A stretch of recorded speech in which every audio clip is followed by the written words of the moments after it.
شروع اللہ کا نام لے کر جو بڑا مہربان نہایت رحم والا ہے۔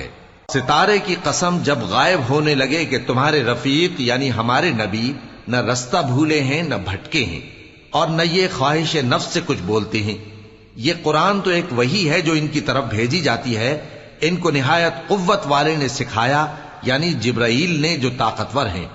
پھر وہ پوری طرح بیٹھے جبکہ وہ آسمان کے اونچے کنارے پر تھے، پھر وہ قریب ہوئے، پھر مزید نیچے آ گئے تو وہ 2 کمان کے فاصلے پر ہو گئے یا اس سے بھی کم۔ پھر اللہ نے اپنے بندے کی طرف جو حکم بھیجا سو بھیجا۔ جو کچھ انہوں نے دیکھا ان کے دل نے اس کو جھوٹ نہ جانا۔ کیا جو کچھ وہ دیکھتے ہیں تم اس میں ان سے جھگڑتے ہو؟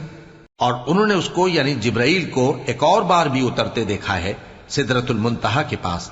اسی کے پاس ہمیشہ رہنے کی بہشت ہے، جبکہ اس بیری پر چھا رہا تھا جو چھا رہا تھا۔ ان کی آنکھ نہ تو اور طرف مائل ہوئی اور نہ حد سے آگے بڑھی۔ انہوں نے اپنے پروردگار کی قدرت کی بہت ہی بڑی بڑی نشانیاں دیکھی۔ بھلا تم لوگوں نے لات اور عزا کو دیکھا اور تیسری مورتی یعنی منات کو؟ مشرکو، کیا تمہارے لیے تو بیٹے ہوں اور اللہ کے لیے بیٹیاں؟ یہ تو بہت ہی بے انصافی کی تقسیم ہوئی۔ وہ تو صرف نام ہی نام ہے جو تم نے اور تمہارے باپ دادا نے رکھ لیے ہیں، اللہ نے تو ان کی کوئی سند نازل نہیں کی۔ یہ لوگ محض خیال و گمان اور خواہشات نفس کے پیچھے چل رہے ہیں، حالانکہ ان کے پروردگار کی طرف سے ان کے پاس ہدایت آ چکی ہے۔ کیا جس چیز کی انسان آرزو کرتا ہے وہ اسے ضرور ملتی ہے؟ سو آخرت اور دنیا تو اللہ ہی کے ہاتھ میں ہے۔ اور آسمانوں میں بہت سے فرشتے ہیں جن کی سفارش کچھ بھی فائدہ نہیں دیتی مگر اس وقت کہ اللہ جس کے لیے چاہے اجازت بخشے اور سفارش پسند بھی کرے۔ جو لوگ آخرت پر ایمان نہیں لاتے وہ فرشتوں کو لڑکیوں کے نام سے موسوم کرتے ہیں، حالانکہ ان کو اس کی کچھ خبر نہیں۔ وہ صرف خیال و گمان پر چلتے ہیں، جبکہ خیال و گمان حق کے مقابلے میں کچھ کام نہیں آتا۔ تو جو ہماری یاد سے روگردانی کرے اور صرف دنیا ہی کی زندگی کا خواہاں ہو، اس سے تم بھی منہ پھیر لو۔ ان کے علم کی یہی انتہا ہے۔ تمہارا پروردگار اس کو بھی خوب جانتا ہے جو اس کے رستے سے بھٹک گیا، اور اس سے بھی خوب واقف ہے جو رستے پر چلا۔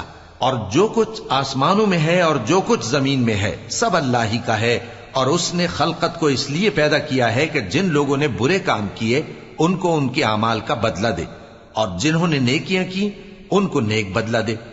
جو صغیرہ گناہوں کے سوا بڑے بڑے گناہوں اور بے حیائی کی باتوں سے اجتناب کرتے ہیں، بے شک تمہارا پروردگار بڑی بخشش والا ہے۔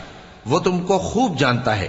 جب اس نے تم کو مٹی سے پیدا کیا اور جب تم اپنی ماؤں کے پیٹ میں بچے تھے تو اپنے آپ کو پاک صاف نہ جتاؤ۔ جو پرہیزگار ہے وہ اس سے خوب واقف ہے۔ بھلا تم نے اس شخص کو دیکھا جس نے منہ پھیر لیا اور تھوڑا سا دیا پھر ہاتھ روک لیا؟